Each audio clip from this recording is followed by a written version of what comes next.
because you should leave that individual. If you had a promise and you break said promise, is that somebody you gonna trust for the rest of your life? We trying to talk about toxicity in relationships, and I'm about to talk about TikTok's toxic algorithm. My eye is depends on your definition of toxic. All I want to see is Zeus. I didn't come here to see. I see Zeus. Now I see Tig old biddies. Like, I ain't trying to encounter this every time. I'm just trying to see my boy Kratos. Well, why not both? I don't want to see that. I don't see the old button to mash. That's the problem. It's not real. Hit up their DMs. No. You know, I don't got Blueface money. And it's funny. He has that much money, but he picks the most toxic partner. And that's who we're talking about today. Yeah, that was a beautiful segue. I did not see that coming. You got it. In essence, the topic today is talking about toxicity in relationships, but it's how we're seeing this in the public eye specifically. The best way that we see things in the public eye is when things happen with celebrities, because, you know, they are like catalysts into that larger world of reality, you know? So a good example of that is Blueface. You know, he was a rapper. Not rapping as much nowadays. He's kind of become more of like an antics type of individual now. But if you've seen him in more recent memory, he's really been around his girlfriend, or kind of like partner in crime, named Chrisean Rock. But the issue with the two is that crime, all right. Yeah, like they get into a lot of like arguments. It tends to get very like verbal, and it ends up trickling into physical, since we've literally seen them like physically, you know, assaulting one another. And it's just like they're still together now, even after that type of situation happened a few months back. And it's clear that there's this weird dynamic between the two. He'd be all nonchalant and goofy, and then it seems like he's very dismissive or cares about feelings. She gets emotional in response, and then she easily can get physical. Like, it's what I was showing you in Kai's stream that he had that went viral about the two of them, where Blueface makes a joke in reference to, like, messing with some other girl, and she takes mega offense. She starts shoving him.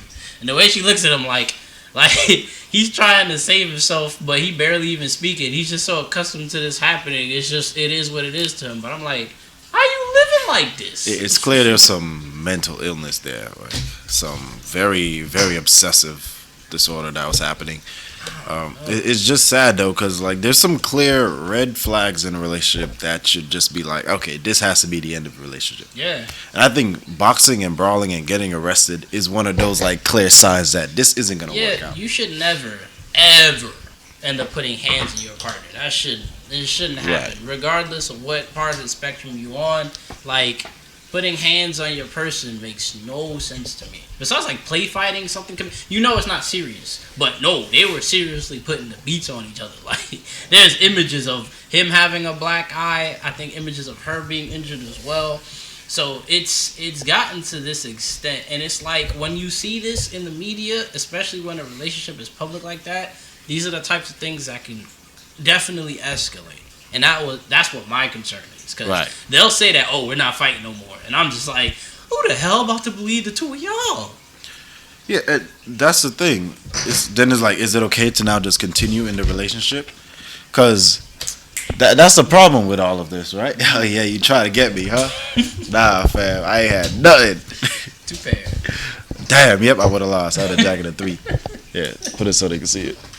I flipped the table, so we got all our card placements wrong, but don't worry, we'll just cover it up. Yeah, y'all not gonna notice. Yeah, so again, you know, they're like, okay, we fix it. It's okay, right? No, because I feel like, again, when you're in the public image, it's something I've said 1,001 times already. Yeah. You really are held up to this pedestal. You have to show an example to everybody else. And again, this is really unfair in the sense that you as a person are not special because of this clout. As in, you being held above these rules, yes, it makes your life a lot harder. Yeah, I see and that. Yes, it's sad, but there's the cost that comes with it, right? That's of fame. What it is, the cost. Because the thing is, you can be whoever you want to be, but logically speaking, if you're doing behaviors like this will ultimately hurt your brand. Because most of the time, if you're famous because of your image. So if your image coincides with you having civil relations with people, if they're seeing you and your partner out here putting the beats on Dre on each other, or the beats by Dre on each other, it's just a bad look. It doesn't make people want to collaborate with you or promote you, and it'll ultimately hurt your pockets in the long run. And then not only that, mentally, of course, this can be something toxic you become accustomed to. And it's like I said, these situations have a strong tendency of escalating. Because I was saying to Brighton, for example, the Johnny Depp Amber Heard case, and how that had gotten ridiculous, and how she had flipped the narrative on him being completely abusive, and she had no fault in the matter. But then we discovered her own methods of abuse and her own physical abuse towards him, and that if this situation kept going, it could get to the highest extreme, which could lead to either severe injury that hospitalizes you, or you're gonzo from this world. And that's my fear with this type of thing. It just feels like it can go there with this type of situation. Just one day, one bad push, you know what I'm saying? She pushes him, he loses footing, he falls, hit his head on the ground, he gone. True. That's happened so many times. Especially in the case of Johnny Depp and Amber Heard, right? Because there were times where, Johnny Depp may not have been physical with her, but he was getting belligerent. He was drinking around her. That could have easily escalated to a serious situation. He knew that he allowed a lot of behaviors that he should have went about it differently to pass. You know, there's that whole aspect. You fall in love, you get comfortable, but then why would you want to be comfortable with abuse? It's just, what is that? But see, and that's the whole thing about this conversation right now. We're all in. It doesn't matter whether you're a celebrity, a normal person. Yeah. It doesn't matter. I think we all we accept this toxicity in our relationships. If we're not taught right. If we're not taught right, we're just like, we gotta fight through it. Yeah. This is how you show love. Yeah. Especially when a lot of men tend to get groomed with this whole you can always fix it mentality. And then a lot of times we can end up looping into a girl that's very toxic, but we end up becoming attached to them. And then because we're on this we can fix it kind of thought process, even though it's not salvageable. We're going to sit there trying to fight. We can fix them bad attitude. Nah. We can treat them right, fix what the past dude has done. Yeah, and that's not necessarily the case. The traumas of somebody has to heal because they want to heal it. You can be a part of the healing process, yes, but ultimately the cure to what's going on with them is them alone. Right.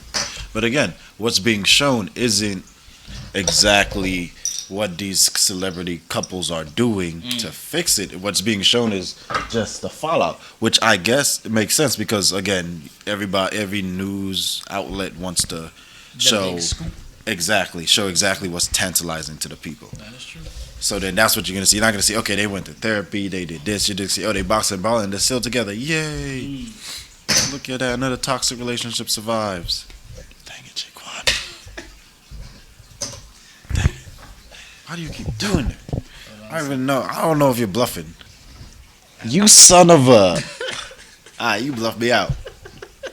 You bluffed me out. You got it. Hey. Look. I was like, oh, you want to bet a little higher than normal? Okay.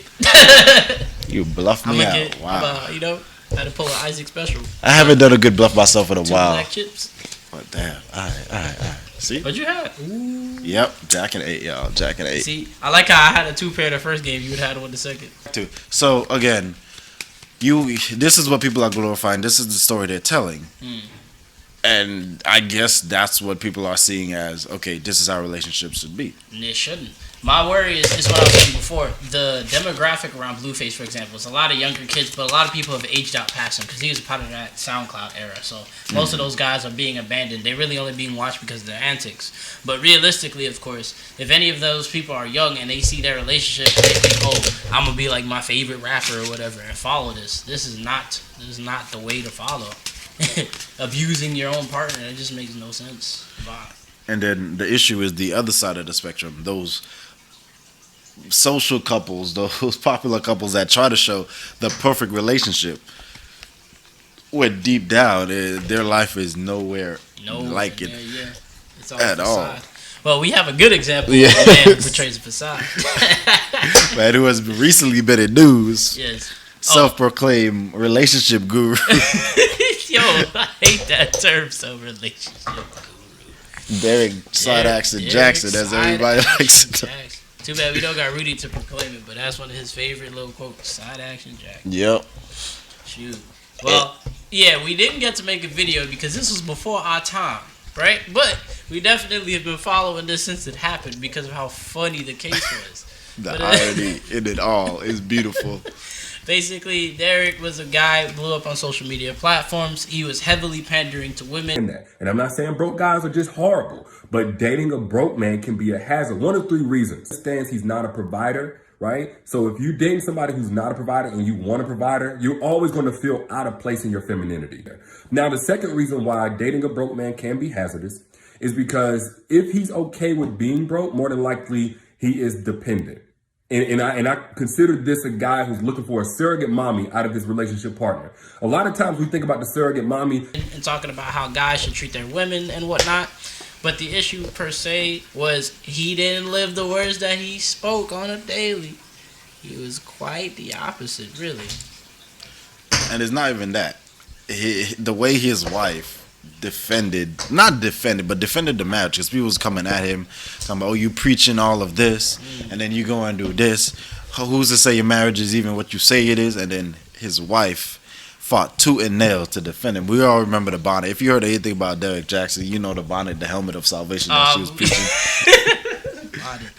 Yes, but the issue with this specifically was the infidelity that he basically committed during the relationship was exposed, right? And she chose to still fight for the relationship with him, and she even had a what was the case? Oh, I'm trying to remember. She even had a course or something talking about recovering from your partner committing infidelity. And I'm really looking at her like, courses like that shouldn't exist because you should leave that individual. If you had a promise and you break said promise, is that somebody you gonna trust for the rest of your life? Exactly what we said earlier. There's certain things where it should just be okay. I mean, you can forgive for the infidelity. Sorry, some people are strong enough to do that. I know I'm not strong enough to do that, and I think the biggest issue with her was she was so heavily relying on the whole religious aspect as to why her marriage is gonna be solidified and strong after this. Because I mean, they had children together and stuff like that. But realistically, I was just like, you being respect as a human. Oh, you got that two. Oh, you got an ace. Nice. Got that 2 pair. Yep. You were in the 2 pairs today. I was like, you got it's saved. Just a weird day today. You got saved. I needed one. One of the 2 would have beat you. Yep. Salvation was yours. She must have prayed for you. Not. That's her term. But here's what was hilarious about this case, y'all. She made a whole video the month prior because recently there was more infidelity being exposed about Derrick yet again, with him being all booed up with someone else, and then he eventually revealed that him and his wife, after all of this, we're going to get through this salvation nonsense that he was preaching, they ended up separating from one each other and they're divorcing, right? But I'm like, dang, you divorcing, but you found a new broad really quickly. Okay. He was in Miami hanging out with some new girls. Okay. Even though who knows how much girls he was messing with while he was having his wife at home raising he their has children. clout. He's not going to have any problem finding women. It's embarrassing. You basically embarrassed this woman. She was so strong in her faith that she embarrassed herself publicly. One of the things that I thought was very ignorant of her was wishing ill will towards individuals who were coming at her own relationship. So it's ironic this is what played out. But I do wish the best for her mentally because, in my opinion, I feel like she was just obviously toxically abused by this man. He used your faith against you. He binded you and made you feel like, you was always going to have this safety net, betrayed your trust, committed infidelity, continued to do so. And he's preaching to all the sisters out here that his message is the right way. Okay, I'm going to follow the divorcee about how to handle relationships. And when we literally saw him destroy his relationship live for the whole world to see. Over what? Some booty? Yeah. Embarrassing. And that's who we got out here. And that's who's teaching people how to have relationships. And again, I don't think it's a bad thing to use your religion as a guide for your relationship. That is true. To each their own. It's just the way that it flipped on her is what's very saddening about this. Yes. Because then that could shake her whole faith, you know? And it might have her in the cross. Oh, she's definitely getting the raw end of this deal. Like, Derrick is going to go on and have flings with all the women he wants. I don't think he'll get another stable wife ever again. He's not going to get a wife. Somebody who panders to everything that he says. That's probably what's going to happen.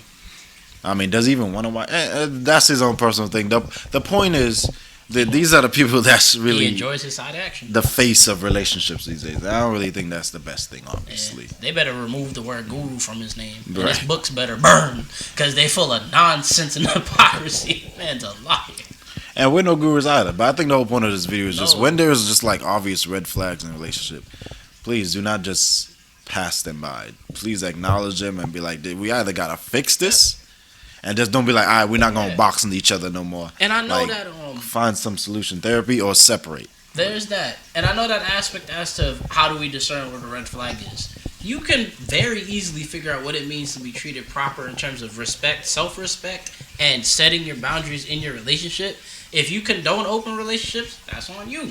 But most, monogamous-esque relationships, this is a borderline of respect that shouldn't be crossed, respecting one another. If you love somebody, why you out here putting hands on them? No, it don't make no sense to me. Just logically speaking. How about this? We know it's a red flag if it causes you one, bodily injury, or ruins your career. How about that? Or gets you arrested. How about I mean, and they did it all, and they still together. Right.